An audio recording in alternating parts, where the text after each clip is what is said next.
ধন্যবাদ মাননীয় স্পিকার। মাননীয় স্পিকার, আপনার মাধ্যমে মাননীয় সংসদ সদস্যকে ধন্যবাদ জানাচ্ছি।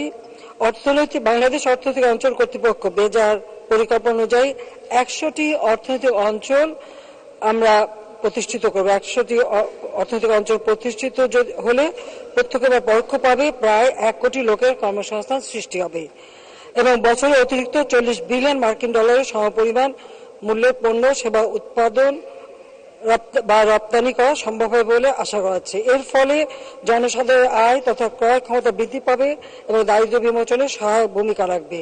2041 সালের মধ্যে বাংলাদেশকে উন্নত দেশে উন্নীতকরণে অর্থনৈতিক অঞ্চলগুলো গুরুত্বপূর্ণ অবদান রাখবে। গাইবান্ধা জেলার পলাশবাড়ী পৌর বন্দর হতে জেলা শহর পর্যন্ত পাকা রাস্তা সংলগ্ন ঢোল ভাঙ্গা হাট বন্দরের পূর্ব ধারে 500 একর জমিতে সরকারি উদ্যোগে অর্থনৈতিক অঞ্চল প্রতিষ্ঠার অনুরোধ জানিয়ে মাননীয় সংসদ সদস্য গাইবান্ধা 3-এর পক্ষ থেকে একটি ডিও লেটার বাংলাদেশ অর্থনৈতিক অঞ্চল কর্তৃপক্ষ বেজা বরাবর প্রেরণ করা হয়। পরবর্তীতে বর্ণিত ভূমির বিস্তারিত তথ্য এবং প্রতিবেদন প্রেরণের জন্য জেলা প্রশাসক গাইবান্ধাকে বাংলাদেশ অর্থনৈতিক অঞ্চল কর্তৃপক্ষ বেজা থেকে 18/3/2021 তারিখে পত্র প্রেরণ করা হয়।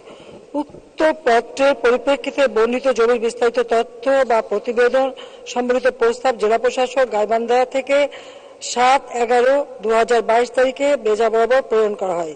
জেলা প্রশাসক গাইবান্ধার পক্ষ থেকে সুন্দরগঞ্জ উপজেলার পোড়ার চর মৌজার 400 একর খাস জমি এবং পলাশবাড়ী উপজেলার ফকিরহাট মৌজায় 1000 একর খাস জমি অর্থনৈতিক অঞ্চল স্থাপনের প্রস্তাব পাওয়া গিয়েছে।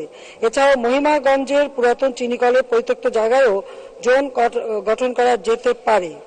উল্লেখিত জায়গাগুলোর মধ্যে জোন গঠনের ক্ষেত্রে কোনটি বেশি উপযোগী হবে তার সপক্ষে মতামত সহ বিস্তারিত প্রতিবেদন এবং উক্ত জমির অধিগ্রহণ ব্যয় কত হবে তা জানানোর জন্য জেলা প্রশাসক বরাবর পত্র প্রেরণ করা হয়েছে।